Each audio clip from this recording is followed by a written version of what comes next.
नमस्कार बंधुरा blogs and cook with Chandana चैनले सबाइके स्वागत जानिए आज के चले एसेछि आरो एकटी रेसिपि निये। आजके रेसिपिटा होते चलेছে एकटू अन्यरकम भिन्न स्वादेर। सब समय तो एक रकम जिनिस भालो लागे ना, ताई चेष्टा करेছি आजके एकटू अन्यरकम स्वाद बदलानोर। तो चलो रेसिपिटा शुरू करा जाक। तार जोन्नो एखाने आमि निये निয়েছি रुई माछ। आमि रुई माछ दिए पटल आलू दिए रान्नाटा करब। तोमरा चाइले कातला माछও নিতে পারো। तो प्रथमे देखिए निले माछटाके आमि नुन हलुद माखिए निलाम। तारपर पटलगुलोके এইভাবে গোটা গোটা ছাড়িয়ে একটু করে চিড়ে নিয়েছি যাতে মশলাগুলো ভালোভাবে ঢুকে যায়। তারপর এর মধ্যেও আমি পরিমাণ মতো নুন আর হলুদ গুঁড়ো দিয়ে পটলটাকে খুব ভালো করে মেখে রেখে দেবো। ততক্ষণ আমি মাছটা ভেজে নেব। কড়াইতে তেল গরম করে এরপর আমি মাছগুলো দিয়ে দিলাম। মাছগুলোকে কিন্তু একটু লাল লাল করেই ভেজে নিতে হবে। যা গরম পড়েছে নানান রকমের কিন্তু তরি তরকারি খেতে একদমই ভালো লাগে না। মনে হয় কি এক তরকারি ভাত হলেই তাতেই শান্তি, আর তার সাথে যদি থাকে একটু চাটনি।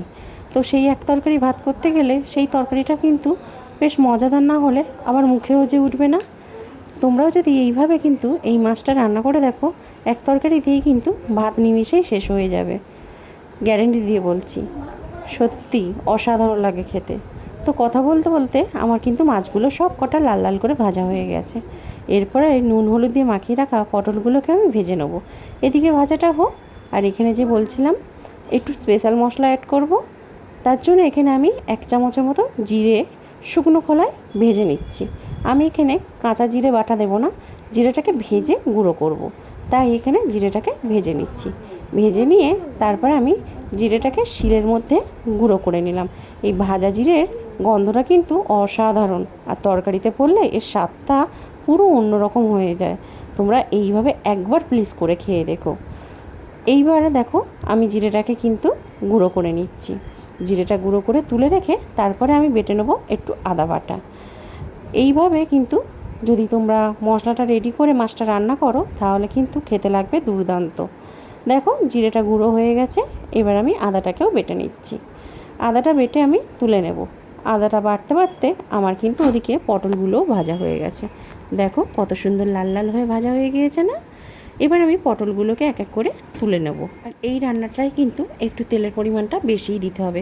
তোমরা নিশ্চয়ই দেখেছো আমি কিন্তু প্রথমেই একেবারে বেশি করে তেল দিয়ে দিয়েছিলাম। সেই তেলের মধ্যেই মাছ ভেজেছি, আবার সেই তেলের মধ্যেই আমি পটল ভেজে তুলে রেখেছি। আবার যেই অতিরিক্ত তেলটা থেকে গিয়েছে সেইটা দিয়েই কিন্তু আমি বাকি রান্নাটা কমপ্লিট করব। ওই তেলের মধ্যেই আমি দিয়ে দিলাম টুকরো করে কেটে রাখা আলু।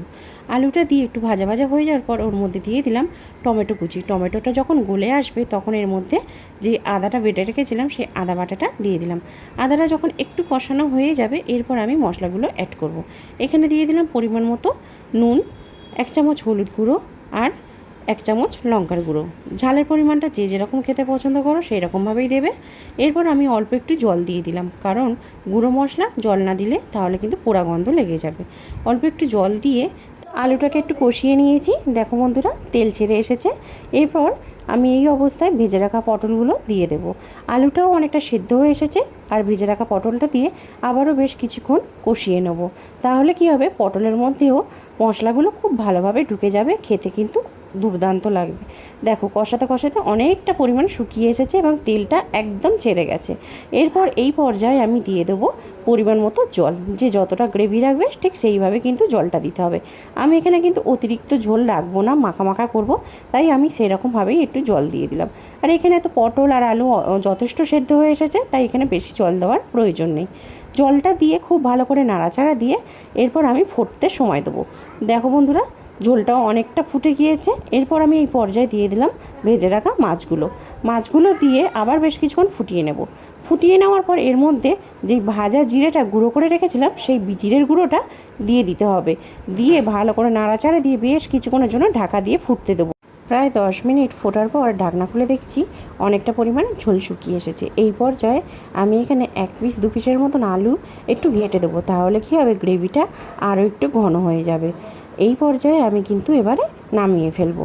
আজকের রেসিপিটা তোমাদের কেমন লাগলো অবশ্যই কিন্তু কমেন্ট করে জানাবে। যদি ভালো লেগে থাকে লাইক কমেন্ট শেয়ার করতে ভুলো না বন্ধুরা।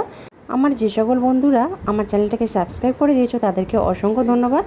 যারা এখনও সাবস্ক্রাইব করোনি তাদেরকে বলবো প্লিজ সাবস্ক্রাইব করে দিও, দিয়ে পাশে থাকা বেল আইকনটি প্রেস করে দিও, যাতে প্রত্যেকটা নোটিফিকেশান তোমাদের কাছে আগে পৌঁছে যায়। আজকে ভিডিওটা আমি এখানেই শেষ করছি। তোমরা সবাই ভালো থেকো, সুস্থ থেকো, সাবধানে থেকো। আর হ্যাঁ, ভিডিওটা কিন্তু দেখে চলে গেলে হবে না, একটা লাইক তো করতেই হবে, তাই না বন্ধুরা? তো আজকে এই পর্যন্ত, টাটা।